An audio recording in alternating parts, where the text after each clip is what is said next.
If you loved learning how to color your roots like a pro in part 1, today we're taking it a step further and doing a full color application from scalp to ends for a soft and blended look using a color melt technique. But first, let's cover a couple common questions regarding coloring your hair from scalp all the way to the ends. And the first one is, should you use a different developer volume for the roots than you do on the mids and ends of your hair? And the truth is, if you want to avoid what we call hot roots, then you'll want to use a lower volume of developer on your roots than you do for the rest of your hair. Since our scalps produce heat, it speeds up the processing for the hair that's about 1/4 to 1/2 inch away from your scalp.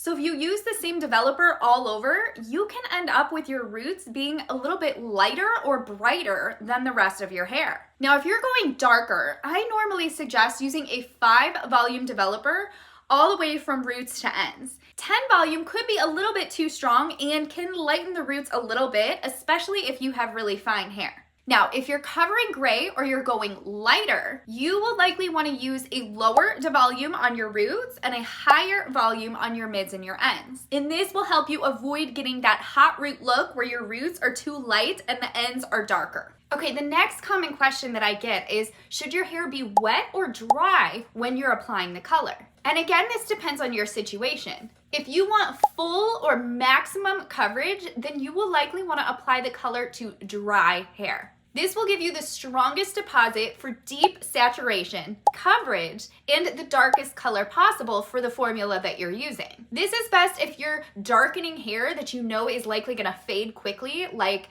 covering up bleached hair that is going to fade in 2 washes. You'll likely want to cover dry hair here. But on the contrary, if you want the color to be a little bit more translucent or blendy, then I actually recommend applying the color to damp hair in this situation. The water will slightly dilute the color, and this is best for toners, gray blending, and if you're afraid of the color taking too dark. This is also a little bit easier to apply, and it's a little more forgiving. All right, now that we've got all that out of the way, let's move on to the tutorial. Okay, so this is the formula that I used. Now, this video is about technique, not about formulation, so I'm not going to go in depth on this here, but I did want to share what I used to get from point A to point B. So I typically put the darker color in the darker bowl to keep my brain organized. And you'll want to start off by brushing your hair out thoroughly, and this is really important because we are going to be combing color through the hair, so you need to make sure that there are no tangles here. Next, you will section your hair into 4 equal quadrants. You normally part this where I part my hair, which is close to the middle. You can either do it where you part it the most or just directly down the middle. Either is fine. And then we are going to be starting in the back of the head. So I like to use the brush on the left for my new growth, and the paddle brush on the right is for applying color to the lengths of the hair. Okay, so we're going to start in the back just like I did in part 1 with the root tutorial, and this is going to start off the same way. We are going to paint the perimeter of the quadrant before we go through and apply the color all the way to the roots of this section. Next, we go through section by section and apply the color fully to the roots of this entire quadrant. Now, I'm not going to go as in depth on this root application because I did this in part 1, so I highly recommend going and watching that if you haven't yet. One of the main takeaways here is to make sure that you're taking small enough sections here. They should be 1/8 to 1/4 of an inch. They really should never ever be thicker than 1/4 of an inch because you're more than likely going to miss spots. If your hair is not staying up when you let go of it and move to grab the next section, then you likely haven't saturated the color enough. So you're hitting the color on the top and the bottom of the section so that each section is getting hit with color 2 separate times.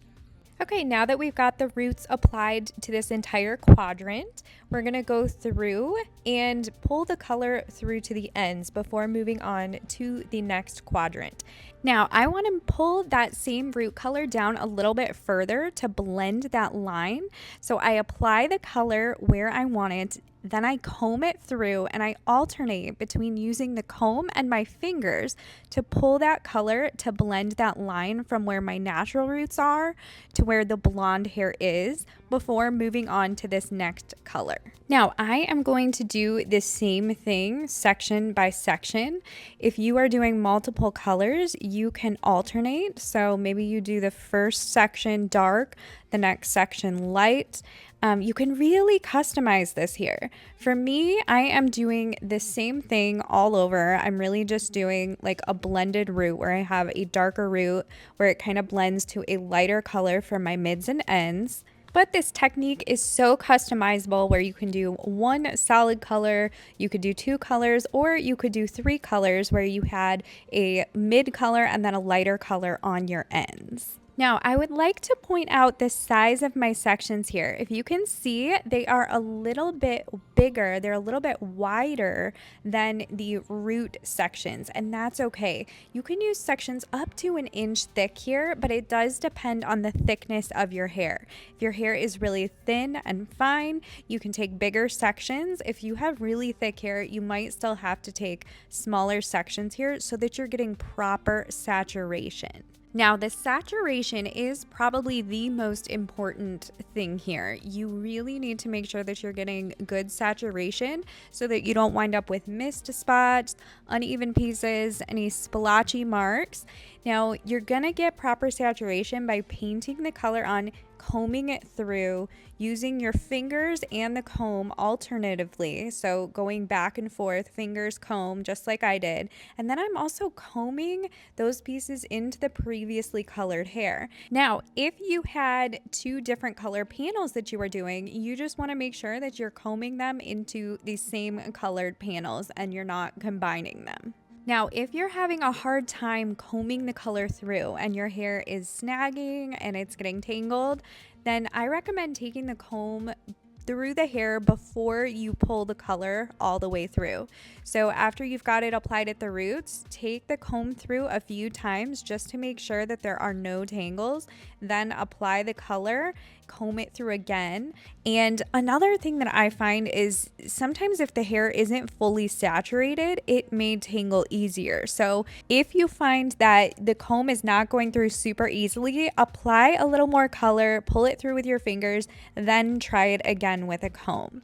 Now, another thing to keep in mind is that if you're applying this to dry hair, it's going to be harder to comb through and it may tangle a little bit easier. So applying to wet hair may be a better option for you if your hair does tangle very easily. Now, if you are working with multiple colors and they are very different from each other, or if you're working with really light colors at all, you are gonna wanna wipe your hands off after each color used. So after you do the root color, wipe your hands off with a towel before moving on or grabbing hair or grabbing those ends, because you can definitely create splotchy marks.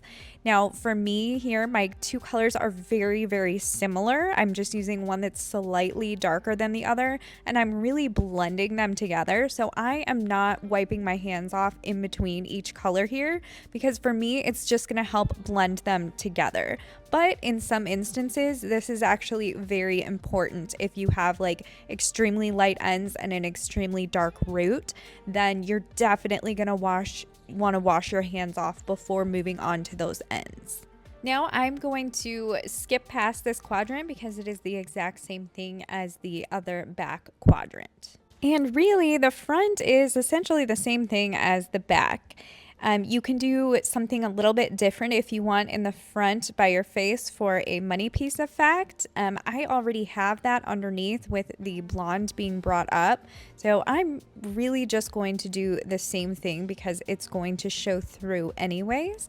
If you want, you can maybe do the lighter color just up higher or not do the darker color at all. Again, totally customizable. But aside from that, everything in the front is exactly the same as it is the back. If anything, it's usually easier to apply, which is also why I like to start in the back. But we're just going to repeat these same steps for both of the front quadrants.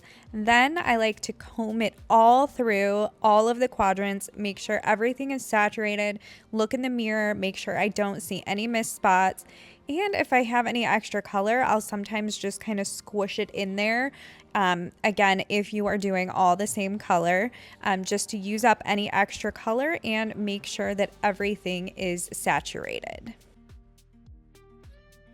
And here's the before for reference, just so you can see what I started with. Really harsh roots.